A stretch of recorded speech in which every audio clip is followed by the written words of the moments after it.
Oke, selamat pagi teman-teman. Hari ini kita akan membahas penerapan deret hitung dalam model perkembangan usaha.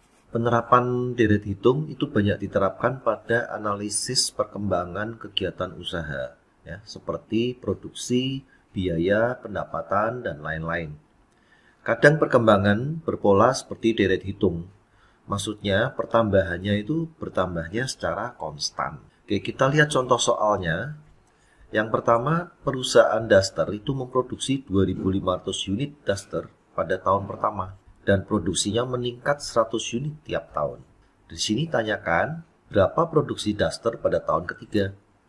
Lalu yang kedua, berapa jumlah produksi daster hingga tahun ketiga. Dari soal ini diketahui ini produksi tahun pertama itu sebagai A, 2.500.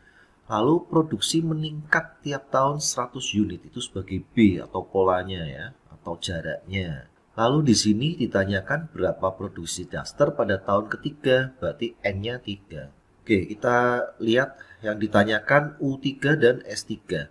U3 itu rumusnya UN sama dengan A plus N-1 kali B. A-nya 2.500, N-nya 3 tahun ketiga, dan B-nya adalah 100. Kalau dihitung dapatnya 2.700. Lalu pertanyaan B ini, berapa jumlah produksi daster hingga tahun ketiga? Jumlah, ya, kalau jumlah itu SN atau S3, ya. Rumusnya N per 2 kali A plus UN. N-nya itu 3 per 2 dikali A-nya 2.500, UN-nya ngambil soal pertama 2.700. Jadi didapatkan S3-nya 7.800. Oke, selanjutnya soal kedua. Besar penerimaan penjualan PT Maju pada tahun kelima itu 72 juta. Lalu pada tahun ketujuh penerimaan penjualannya sebesar 980 juta. Bila penerimaan penjualan berpola seperti deret hitung, di sini ada 3 pertanyaan. Berapa perkembangan penerimaan per tahunnya? Lalu yang kedua, berapa besar penerimaan pada tahun pertama? Lalu yang ketiga, pada tahun keberapa penerimaannya sebesar 460? Oke, kita bahas satu-satu. Soal pertama dulu, ya. Jadi diketahuinya U7 itu 980 juta, U5 itu 720 juta. Ditanyakan berapa perkembangan penerimaan per tahun, berarti ditanyakan B-nya. Oke, kita susun seperti ini. U7 itu A plus N-1B, U5 A plus N-1B. Lalu dimasukkan ke sini. Jadi A plus, ini kan 7-1, jadi 6, 6B, 980 U7. Lalu U5 itu berarti A plus 5-1B. Jadi di sini 4B sama dengan 720. Udah diselisihkan.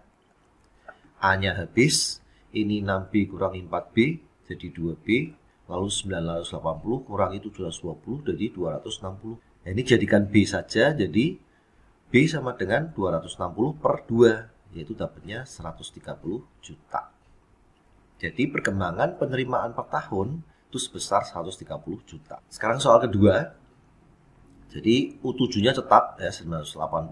U5-nya 720. Ini B dari soal pertama ini. B didapat dari soal pertama.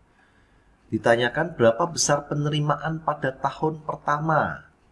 Berarti tanyakan A-nya ini. Ya, kita masukkan U5. A plus N-1B. U5 sama dengan A plus N-1B.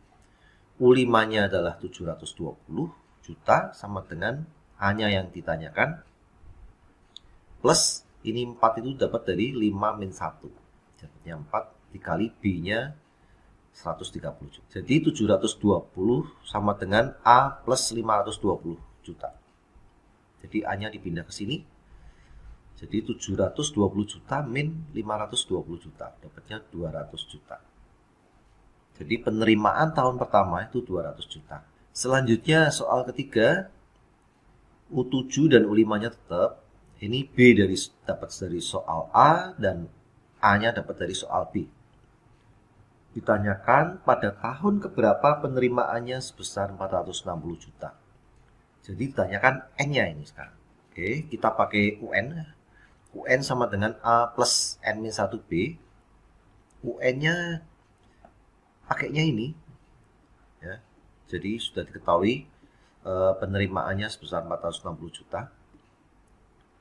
Lalu A-nya soal sebelumnya yaitu 200 juta plus N-1, ini yang kita cari N-nya, kali 130 juta. Dan ini dikalikan seperti ini, 130 kali N, lalu 130 kali min 1.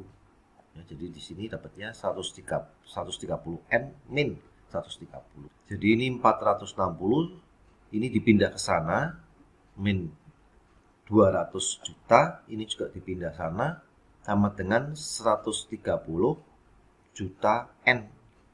Sehingga N-nya didapat 3. Jadi pada tahun ketiga penerimaannya adalah 460. Oke, itu saja penerapan deret pada bisnis. Selamat ketemu di pertemuan selanjutnya.